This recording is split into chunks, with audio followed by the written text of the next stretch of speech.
तहलका एक्सक्लूसिव में आज हम बात करेंगे नेपाल में हाल के राजनीतिक उथल पुथल की, जहां भ्रष्टाचार विरोधी प्रदर्शन ने प्रधानमंत्री केपी शर्मा ओली को इस्तीफा देने पर मजबूर कर दिया। एक युवा विद्रोह जो सोशल मीडिया बैन से शुरू हुआ और एक बड़े सामाजिक राजनीतिक आंदोलन में बदल गया।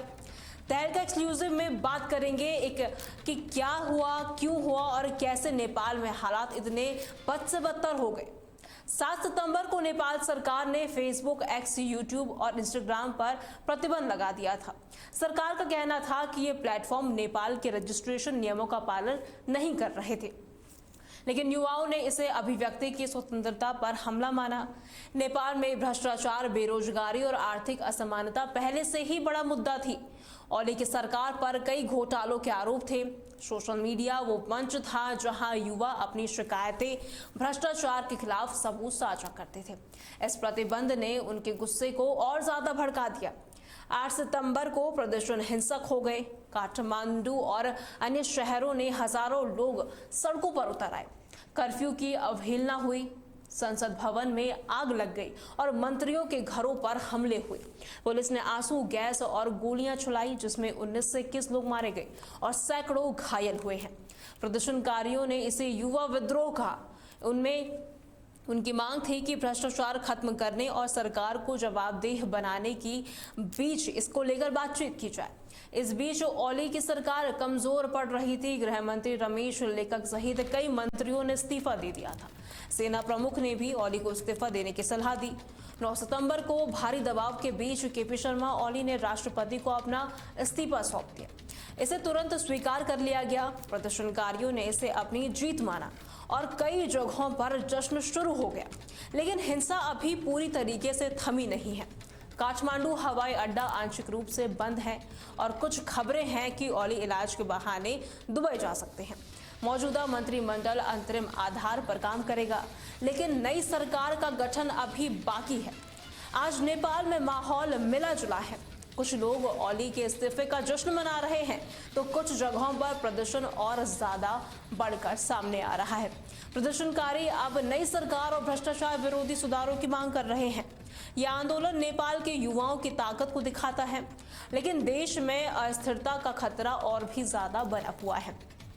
नई सरकार के गठन में समय लग सकता है और तब तक सेना और पुलिस हाई अलर्ट पर है।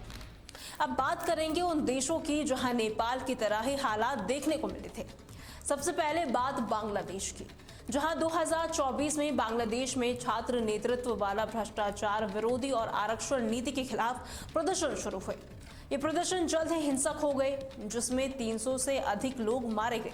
प्रदर्शनकारियों ने भ्रष्टाचार, मानवाधिकार उल्लंघन और शेख हसीना की आवामी लीग सरकार की नीतियों के खिलाफ आवाज उठाई। आंदोलन इतना उग्र हुआ कि शेख हसीना को 5 अगस्त 2024 को देश छोड़कर भारत भागना पड़ा। सेना ने अंतरिम सरकार का गठन किया, लेकिन आम चुनाव अभी तक नहीं हुए और देश में राजनीतिक अस्थिरता बनी हुई है। बांग्लादेश अभी भी अस्थिरता से जूझ रहा है।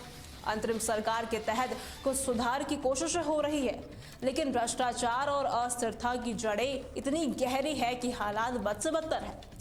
साल 2022 में श्रीलंका में आर्थिक संकट ने भारी जन आंदोलन को जन्म दिया। बढ़ती महंगाई, ईंधन और दवाइयों की कमी ने लाखों लोगों को सड़कों पर उतार दिया।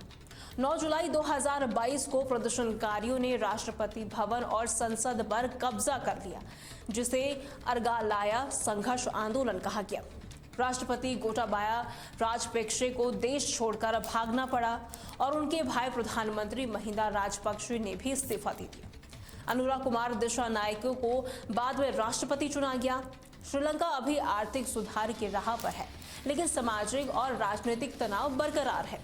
नई सरकार कुछ अस्थिरता लाने की कोशिश कर रही है, लेकिन जनता का भरोसा जीतना चुनौतीपूर्ण है। 2021 में अफगानिस्तान में तालिबान ने तेजी से कब्जा कर लिया था। 15 अगस्त 2021 को तालिबान ने काबुल पर नियंत्रण स्थापित किया और राष्ट्रपति अशरफ गनी देश छोड़कर भाग गए। काबुल हवाई अड्डे पर भगदड़ में 170 से अधिक लोग मारे गए। ये एक सैन्य तख्ता पलट था, जहां पर भ्रष्टाचार और कमजोर शासन का आरोप लगा था। बात पाकिस्तान की। जहां पर साल 2022 में इमरान खान को अविश्वास प्रस्ताव के जरिए प्रधानमंत्री पद से हटा दिया गया। इसके बाद उनके समर्थकों ने देशव्यापी प्रदर्शन किए जो कई बार हिंसक हो गए। बलूचिस्तान में अलगाववादी आंदोलन भी तेज हुए और सरकार के खिलाफ असंतोष बढ़ता रहा। हाल के वर्षों में भ्रष्टाचार के खिलाफ रैलियां और झड़पें आम हो गई। पाकिस्तान में राजनीतिक तनाव बना हुआ है। इमरान खान की पार्टी और सरकार के बीच टकराव जारी है। भ्रष्टाचार और आर्थिक संकट अभी और भी बड़ा मुद्दा बना हुआ है। नेपाल अब तक एक नाजुक मोड़ पर खड़ा है। अगर नई सरकारें आती है तो जनता की मांगे जो हैं उनको पूरा करने में किस तरीके से काम करेगी, ये भी देखने वाली बात होगी। और साथ ही भारत और चीन जैसे पड़ोसी देश इस स्थिति पर नजर रखे हुए हैं, क्योंकि नेपाल में अस्थिरता दक्षिण एशिया की सुरक्षा और अर्थव्यवस्था को प्रभावित कर सकती है। भारत ने पहले ही अपने नागरिकों के लिए ये सलाह जारी की है कि ये युवा विद्रोह नेपाल के भविष्य को नया आकार दे सकता है, लेकिन इसके लिए जरूरी है कि प्रदर्शनकारी और सरकार संवाद के रास्ते पर आए। भ्रष्टाचार के खिलाफ लड़ाई और सुशासन की मांग वैध है, लेकिन हिंसा और अराजकता लंबे समय तक समाधान नहीं हो सकती। नेपाल के युवा जो इसे आंदोलन का चेहरा मान रहे हैं, अब दुनिया को दिखा रहे हैं कि डिजिटल युग में बदलाव की आवाज को दबाना असंभव है।